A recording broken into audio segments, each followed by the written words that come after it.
बिस्मिल्लाहिर्रहमानिर्रहीम। अस्सलाम वालेकुम नाज़रीन, आप यूट्यूब चैनल देख रहे हैं। मैं इमरान खान हूँ। जितने लोगों को कुर्सियाँ गिनने का शौक़ था, बंदे गिनने का शौक़ था, गिन लें। ये नहीं, सब लोग कहते थे कि इमरान खान को फॉलो कोई नहीं कर रहा, ये सिर्फ नज़र का धोखा है। कुछ लोगों ने तो ऐसी खबरें चलाई कि कुछ फ़ोटोशॉप का इस्तेमाल करते हुए इमरान खान साहब के जलसे बड़े करके दिखा दिए जाते हैं। कुछ ने कहा कि मखसूस एंगल से शूट किया जाता है। हालांकि हम बता रहे थे कि इस्लामाबाद का जलसा तारीखी जलसा था, पेशावर के जलसे ने तबाही फेर दी, कराची का जलसा एक रिकॉर्ड साज जलसा था, और अब लाहौर के जलसे के लिए जो मोमेंटम बना हुआ है वो नाकाबिले बयान है। यानी लोग बहुत बड़ी तादाद में तैयारियां कर रहे हैं कि वो पहुंचेंगे लाहौर मीनार पाकिस्तान में। अब यहाँ बड़ी इंपॉर्टेंट खबरें मेरे पास मौजूद हैं, लेकिन पहले जो कुर्सियाँ गिनने वाले थे, जिनको बंदे गिनने का शौक़ था, वो ज़रा गिन लें कि इमरान खान साहब को कितने लोगों ने फॉलो किया है जब उन्होंने सोशल मीडिया पे लोगों के साथ बातचीत करने का फैसला किया। ये साउथ एशिया इंडेक्स है।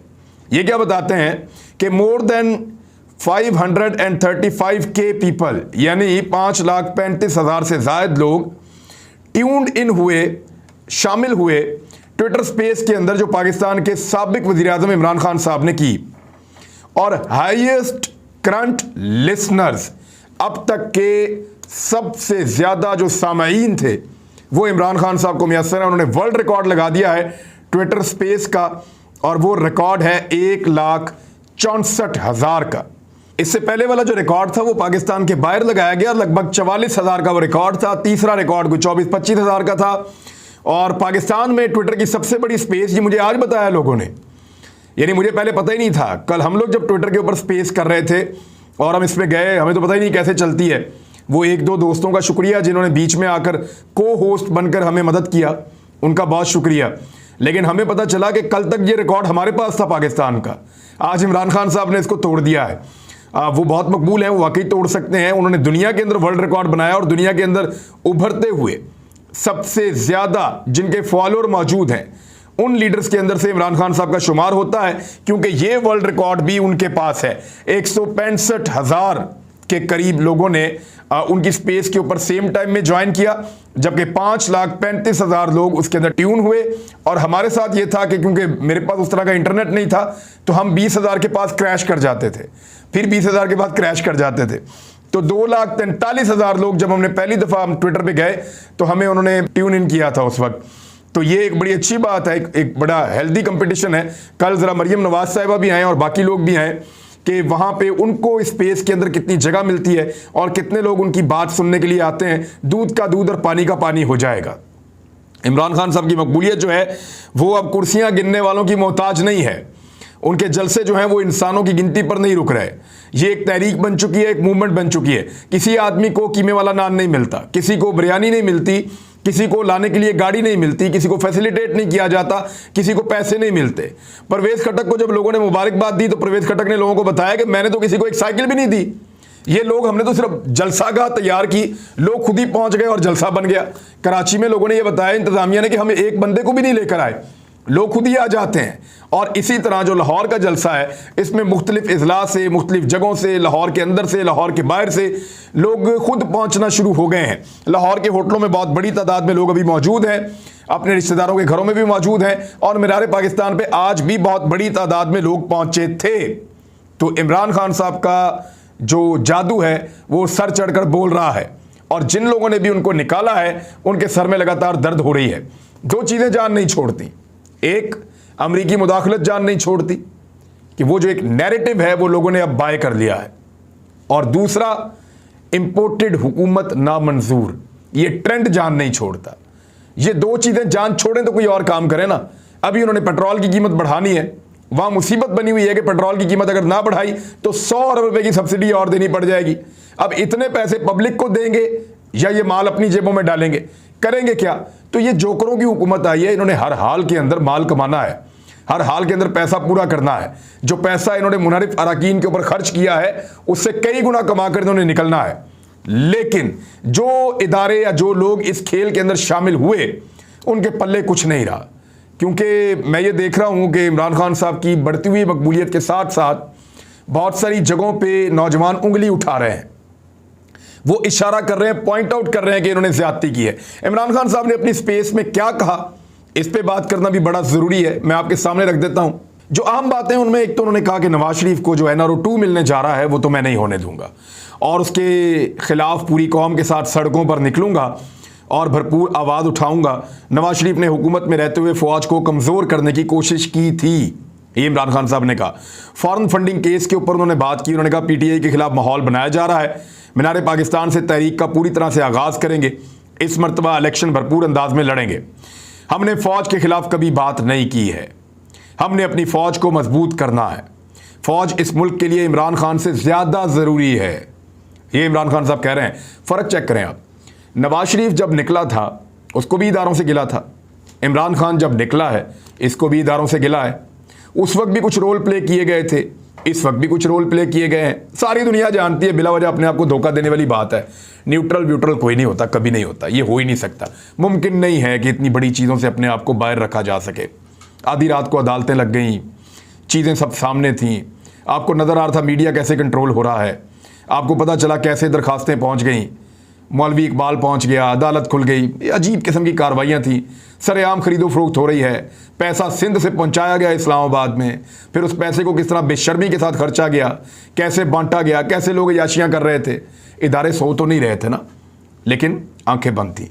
तो अब मामला ये है कि इस सारी सूरत हाल के अंदर नवाज शरीफ साहब ने, आपको पता है, निकलते ही सबसे पहले क्या रोला डाला था कि फ़ौज ने मेरा साथ नहीं ना दिया, फ़ौज के ऊपर अटैक कर दिया था कि ये फैसला लिखा उन्होंने है और पढ़ा जजों ने। 5 जजों को भी लताड़ के रख दिया था, फौज की भी ऐसी तैसी फेर के रख दी थी। जर्नैलों के नाम ले लेकर फौज के ऊपर उन्होंने तनकीद की थी मियां नवाज शरीफ साहब ने, उनकी बेटी ने, उनकी पार्टी ने, सबको याद है। और एक तरफ ये इमरान खान है, गिले इनके भी हैं, शिकवे इनके भी हैं और इनकी पार्टी उसका इजहार कर रही है। नवाज शरीफ अपनी पूरी पार्टी को तैयार करता था कि लड़ो इदारों के साथ, पार्टी तैयार नहीं होती थी। इधर इमरान खान साहब अपनी पार्टी को मना करते हैं लेकिन लोग गिले और शिकवे कर रहे हैं। ये फ़र्क है दोनों के अंदर। इमरान खान साहब ने क्या कहा कि हम फ़ौज के खिलाफ बात नहीं करना चाहते, हमने अपनी फ़ौज को मजबूत करना है। फ़ौज इस मुल्क के लिए इमरान खान से ज़्यादा ज़रूरी है। ये बात आप कभी नवाज शरीफ के मुंह से नहीं सुनेंगे। वो जब कहेगा यही कहेगा कि मैं ज़्यादा ज़रूरी हूँ, फ़ौज इदारे सारे जाएँ भाड़ में, नवाज शरीफ बनाएगा पाकिस्तान को, हमेशा वो ये कहेगा। बाकी लोग भी ऐसे ही कहते हैं, लेकिन उन्होंने कहा फ़ौज इमरान खान से ज़्यादा ज़रूरी है और हमारे दुश्मन फ़ौज को कमज़ोर करने के लिए मुसलसल हमले करेंगे। हमें अपनी फ़ौज को मजबूत करना है। सिंध के हालात के बारे में उन्होंने कहा कि कराची में MQM का खौफ था, आसिफ अली जरदारी और पीपल्स पार्टी ने अंदरूनी सिंध में लोगों को गुलाम बनाया हुआ है। ये जो वाक़या हुआ अभी दादू में, क्या इस वाक़े के बाद खुदकुशी नहीं कर लेनी चाहिए आसिफ अली जरदारी को और बिलावल भुट्टो जरदारी को या उनके ख़ानदान के लोगों को? उनको तो चाहिए इसके बाद लोगों को शक्ल ना दिखाएं, सियासत से इस्तीफा दे दें। इनके पीछे जो एम्बुलेंस चलती है उसके अंदर इनका ब्लड ग्रुप का ब्लड भी पड़ा हुआ होता है, हर चीज़ तैयार चल रही होती है। इनके पीछे जो फायर ब्रिगेड चलती है उसके अंदर जदीद तरीन मशीनें होती हैं। इनके काफिले के साथ, इनके कारवान के साथ जो गाड़ियां चलती हैं, उधर गरीब के लिए एक भी फायर ब्रिगेड नहीं थी। उनके सारे घर जल गए, 11 घंटे आग लगी रही, बच्चे झुलस के वहां पे मर गए, किसी को तरस ही नहीं आया। माओ ने बच्चों की लाशों को, जले हुए बच्चों की लाशों को सीने के साथ लगाया हुआ था। कितना तकलीफ दे वक्त होगा जिनके बच्चे हैं वो समझें इस बात को कि सामने घर में बच्चे जल रहे हैं, आप जाके बचा नहीं सकते और बचाने के लिए हुकूमत नाम की कोई चीज़ नहीं है वहाँ पे। दूर फटे मुंह, डूब के मर जाओ और यही तुम्हारी औकात है। लफ्ज़ लानत जो है ना, मुबशर जैदी साहब ने लिखा कि वो भी छोटा पड़ गया है सिंध हुकूमत के लिए और उसकी कारकर्दगी के लिए, तो बिल्कुल उन्होंने सही कहा है। ज़रा बिलावल की गाड़ियों के पीछे से एक एम्बुलेंस और एक फायर ब्रिगेड निकाल के भेजे ना इंटीरियर सिंध में काम करने के लिए, उसी लेवल की फैसिलिटी देना बाकी सिंधियों को भी, उनको तो नहीं देते। और इधर पंजाब के अंदर क्या हुआ इमरान खान के जाते ही, वो जो ज़रई ग्रेजुएट्स के अंदर शहबाज शरीफ साहब ने ज़मीनें ज़बानी कलामी बांटी थी ना कि ज़रई ग्रेजुएट्स को ज़मीनें दें, ये फसल लगाएंगे, फसलों को बेहतर करेंगे, उनको ज़मीनें नहीं दे सके शहबाज शरीफ साहब, क्योंकि कब्ज़ा हुआ था PMLN का, जो वहाँ पे माफिया था, सरदारों का उन्होंने कब्ज़ा किया हुआ था। इमरान खान की हुकूमत आई, उन्होंने कब्ज़ा छुड़वाया और छुड़वा के ज़रई ग्रेजुएट्स को उनकी ज़मीनें दे दी। अभी कब्ज़ा छुड़ाने का अमल जारी था, बेशतर कब्ज़ा उन्होंने छुड़ा लिया था। वहाँ ग्रेजुएट्स ने, उन लोगों ने जो पढ़े लिखे नौजवान थे, उन्होंने अपने अपने जो 12.5 एकड़ था उनके ऊपर उन्होंने फसलें लगाई हुई थी। आज फसलों को आग लगा दी गई है, सरदार वापस आ गए हैं, कब्ज़ा ग्रुप ताकतवर रस्सागीर वापस आ गए हैं, उन्होंने फसलों को आग लगाई है। मनाजिर आप देखिए, ये फसलों को आग लगा दी है उन्होंने, उनके ट्रैक्टर, उनके ट्रक, उनकी चीज़ें वो जल गई हैं, उनकी मशीनें जल गई हैं और खड़ी फसलों को आग लगा दी है बेशर्मों ने। ये सूरत हाल हुई यहां पे भी। तो ये पाकिस्तान के अंदर हुकूमत कर रहे हैं। डॉलर 5 रुपए 50 पैसे महंगा हुआ 3 दिन में। पाकिस्तान का कौन सा मीडिया आपको बता रहा है? स्टॉक एक्सचेंज जो है वो आज के दिन में, एक दिन पहले 225 पॉइंट नीचे चली गई है। कौन सा मीडिया आपको बता रहा है? मीडिया की दिलचस्पी इस बात में है कि जलसा कैसा होगा कैसा नहीं होगा। मेरे ख्याल में इस हुकूमत का भी एहतसाब करना चाहिए। ये तो हुकूमत आई थी कि जब 100 रुपए का पेट्रोल देंगे, 100 रुपए का डॉलर करेंगे, 70 रुपए का पेट्रोल देंगे, चीनी जो है हमें 55 रुपए की देंगे, आटा जो है वो हमें और सस्ता करके देंगे, यानी 350 रुपए का हमें जो है वो 10 किलो का आटा देंगे। ये तो इन दावों और वादों के साथ आए थे। कहाँ इनके दावे? हर चीज इन्होंने आते ही महंगी कर दी। ये एक्चुअली इनका मिशन नहीं था, इनका मिशन दूसरा था जिसको पूरा करने के लिए आए हैं। और वो उसने कह भी दिया है। वो जो आजम नज़ीर तारड़ साहब हैं, उन्होंने स्टेटमेंट भी जारी कर दिया है। आजम नज़ीर तारड़ साहब ने कहा कि ओवरसीज पाकिस्तानियों को वोट का हक देने के कानून पर हम नजरसानी कर रहे हैं। नई हुकूमत की जानिब से आइंदा इंतखाबात में ईवीएम के इस्तेमाल ना करने पर भी गौर किया जा रहा है और ओवरसीज पाकिस्तानियों को वोट का हक नहीं दिया जा सकता है। और उन्होंने कहा कि ईवीएम के इस्तेमाल से पहले पायलट प्रोजेक्ट ज़रूरी है, जो अब हो ही नहीं सकता, होना भी नहीं है। बैरून मुल्क पाकिस्तानियों को वोटिंग के बजाय पार्लियामेंट में तारिकीन वतन के लिए नशस्तें मुख्तस करने पर गौर कर रहे हैं। वो अकलियत हैं। वो जो बैरून मुल्क पाकिस्तानी है वो कोई अकलियत हैं? उनको आप क्या समझते हैं कि वो पाकिस्तान के अंदर अक्सरियत नहीं है? वो अकलियत हैं जो आप उनको मखसूस नशस्तें दे रहे हैं। भाई उनका वोट का हक है, उनको आप वोट का हक दीजिए, लेकिन जानबूझकर चंद नशस्तें मखसूस करेंगे, वहां पर भी धांधली करके जीतने की कोशिश करेंगे। ये इनका हमेशा से जो है, उन्होंने कहा जी पूरी दुनिया में पोलिंग स्टेशन कायम करके वोटिंग नहीं करा सकते, जरूरत ही नहीं है, ऑनलाइन वोटिंग करें जैसे अमेरिकन करवाते हैं। लेकिन उस तरफ नहीं जाएंगे, कभी नहीं जाएंगे, क्योंकि वो वोट इनको पड़ना नहीं है, तो वहां से भी भाग गए हैं। इमरान खान साहब के लिए कुछ हदायत जारी की गई हैं, वो भी मैं आपको बताता हूं। ये कहा गया कि इमरान खान साहब बुलेट प्रूफ गाड़ी इस्तेमाल करें और उनकी गाड़ी की खिड़कियां बंद होनी चाहिए। लाहौर की ज़िली इंतज़ामिया ने पहले ये कहा कि वो आए ना, वो ऑनलाइन खिताब करें। लेकिन ऑनलाइन खिताब के हवाले से भी आपको मैं ये बता दूं कि जो उनकी स्क्रीन्स लगती हैं मुख्तलिफ शहरों में, वहाँ पर हुकूमत बंदोबस्त कर रही है कि वो स्क्रीनें ना लग सकें। और इमरान खान साहब का जलसा जो मुख्तलिफ शहरों में सेम टाइम में हो रहा होता है, यानी जब कराची में जलसा हो रहा था या पेशावर में, तो पाकिस्तान भर के मुख्तलिफ शहरों के अंदर बड़ी स्क्रीन्स लगी हुई थी और वहाँ पे वो जलसा चल रहा था। जितना बड़ा जलसा कराची में हो रहा था उससे आधा जलसा तो लाहौर में हो रहा था। पूरा लिबर्टी का वो राउंड अबाउट, और वो बहुत बड़ा एरिया है, वो सारा और उसके आसपास के इलाके भरे हुए थे। लोग यहाँ पे भी जलसा देख रहे थे। लोग उस वक्त 20 से ज़्यादा शहरों में जलसा देख रहे थे। तो अब वो चाहते हैं हुकूमत वाले कि ये ना हो पाए, और इस्लामाबाद में स्क्रीन लगाने से रोक दिया गया है। इस तरह के हथकंडों से ये तहरीक नीचे नहीं जाएगी। मेरे ख्याल में इस तहरीक के अंदर मजीद जान पड़ेगी और मजीद मजबूत होती चली जाएगी। फौज चौधरी ने कहा कि फ़ौज के साथ ताल्लुकात अच्छे नहीं थे। अगर ताल्लुकात अच्छे होते तो हुकूमत में होते, तो बात बिल्कुल ठीक है, गलत बात नहीं है। फ़ौज के साथ तो ताल्लुकात ठीक नहीं थे, लेकिन इसका मतलब हरगिज़ ये नहीं है कि अमरीकी मुदाखलत या साजिश नहीं हुई। देखें, साजिश को रोकना किसने होता है? इदारों ने। और इदारों के साथ आपके ताल्लुकात ठीक नहीं हैं तो फिर साजिश कैसे रुकेगी? बस इतना काफ़ी है मेरे ख्याल में बात समझाने के लिए। बहुत सारे लोग इसको गोल मोल कर रहे हैं, कहानियाँ सुना रहे हैं और गोंगलियों के अंदर से मट्टी झाड़ रहे हैं, कोशिश कर रहे हैं कि इसमें से कोई खबर निकालें। लेकिन सिर्फ इतना ही है कि फवाद चौधरी ने कहा कि फ़ौज के साथ हमारे ताल्लुकात अच्छे नहीं, तो ठीक है, मान लेते हैं नहीं अच्छे। तो अगर कोई बैरूनी साजिश या मुदाखलत हुई है तो उसको रोकना किसने था? इदारों ने। इदारों से तो आपके ताल्लुकात ही अच्छे नहीं थे, तो कैसे रुकती फिर वो? बड़ा सवाल है। अब एक और चीज़ है कि जो एक्स सर्विसमैन है, उनका एक स्टेटमेंट आया है और ये बड़ा अहम स्टेटमेंट है। ये मैं आपको पढ़ के सुनाता हूँ खबर के आखिर में। लेकिन एक और चीज़, अल्हान उमर एक खातून है, उनकी मुलाकात हुई है इमरान खान साहब से और उसके ऊपर बहुत तनकीद की जा रही है, ख़ासतौर पे PMLN की जानिब से। वो कह रहे हैं कि अमरीकी सेनेट में ये खातून है, इनके साथ आप मुलाकात कर रहे हैं तो अमेरिका ने तो आपके खिलाफ साजिश की है। देखें, इसको ज़रा टेक्निकली समझें नौजवान। जो अमेरिकन है उनके साथ दुश्मनी तो नहीं हो गई, उनके साथ कोई लड़ाई तो नहीं शुरू हो गई।